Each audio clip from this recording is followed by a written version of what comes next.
എല്ലാവർക്കും cinema stream മലയാളത്തിൻ്റെ ഒരു പുതിയൊരു വീഡിയോയിലേക്ക് സ്വാഗതം. ഇന്ന് വന്നിരിക്കുന്ന 5 പുതിയ സിനിമകൾ OTT റിലീസിന് വന്നിട്ടുണ്ട്. ഏതൊക്കെയാ സിനിമകളെന്ന് വീഡിയോയിലോട്ട് നോക്കാം. വീഡിയോയിലോട്ട് പോകുന്നേക്കാളും എൻ്റെ ചാനൽ എപ്പോഴും പറയുന്ന പോലെ സബ്സ്ക്രൈബ് ചെയ്യുക. നേരെ വീഡിയോയിലോട്ട് പോകാം. First cinema Derby. Sagar Surya, Adam Sadiq, Labin എന്നിവർ പ്രധാന വേഷം ചെയ്യുന്ന ആക്ഷൻ കോമഡി മൂവിയാണ് ഡെർബി. മാർച്ച് മാസം തിയേറ്ററുകളിലേക്ക് എത്തിയ ഈ സിനിമ തിയേറ്ററുകളിൽ വലിയൊരു പരാജയമായിരുന്നു ഈ സിനിമയ്ക്ക് കിട്ടിയത്. ഈ സിനിമയുടെ OTT അവകാശങ്ങളെല്ലാം മേടിച്ചിരിക്കുന്ന ആമസോൺ പ്രൈമാണ്. ആമസോൺ പ്രൈമിലൂടെ ഈ സിനിമ ഇന്ന് രാത്രി 12 മണിക്ക് ശേഷം OTT റിലീസ് ചെയ്യുന്നതാണ്. അടുത്ത സിനിമ മധുവിധു. വിഷ്ണു അരവിന്ദ് സംവിധാനം ചെയ്ത ഈ സിനിമ ഷർഫുദ്ദീനും കല്യാണി പണിക്കരുമാണ് പ്രധാന വേഷം ചെയ്യുന്നത്. ഏപ്രിൽ മാസം തിയേറ്ററുകളിലേക്ക് എത്തിയ ഈ സിനിമയ്ക്ക് തിയേറ്ററുകളിൽ നിന്ന് നല്ലൊരു വിജയം നേടിയെടുക്കാൻ സാധിച്ചിട്ടുണ്ട്. ഈ കോമഡി റൊമാൻസ് മൂവിയുടെ OTT അവകാശങ്ങളെല്ലാം സ്വന്തമാക്കിയത് സോണി ലീവാണ്. സോണി ലീവിലൂടെ ഈ സിനിമ ഈ മാസം 22-ന് OTT റിലീസ് ചെയ്യും. മൂന്നാമത്തെ സിനിമ മിസ്റ്റർ എക്സ്.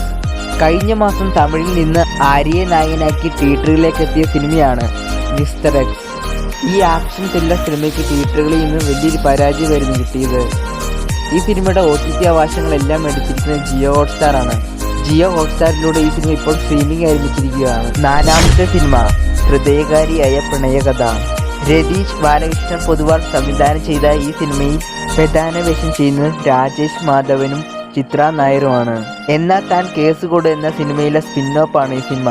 2024 പുറത്തിറങ്ങിയ ഈ സിനിമ ഇതുവരെയായിട്ട് OTT റിലീസ് ചെയ്തിട്ടില്ലായിരുന്നു. ഇപ്പോൾ ഈ സിനിമയുടെ OTT റിലീസ് ഡേറ്റ് വന്നിട്ടുണ്ട്. സൈനാപ്ലേ OTT അവകാശങ്ങൾ മേടിച്ച ഈ സിനിമ ഈ മാസം 19-ന് OTT റിലീസ് ചെയ്യും. അടുത്ത സിനിമ ദുരന്തർ 2. രൺവീർ സിംഗ് നായകനായി എത്തിയ സ്പൈ ആക്ഷൻ ത്രില്ലർ മൂവിയാണ് ദുരന്തർ ദി റിവെഞ്ച്. ആദിത്യ ദാർ സംവിധാനം ചെയ്ത ഈ സിനിമ മാർച്ച് മാസമായിരുന്നു തിയേറ്ററുകളിലേക്ക് എത്തിയത്. തിയേറ്ററുകളിൽ ഇന്നൊരു ബ്ലോക്ക് ബസ്റ്റർ വിജയമായിരുന്നു ഈ സിനിമയ്ക്ക് കിട്ടിയത്. ഏകദേശം ഈ സിനിമയ്ക്ക് 1796 കോടി കളക്ട് ചെയ്യാൻ സാധിച്ചിട്ടുണ്ട്.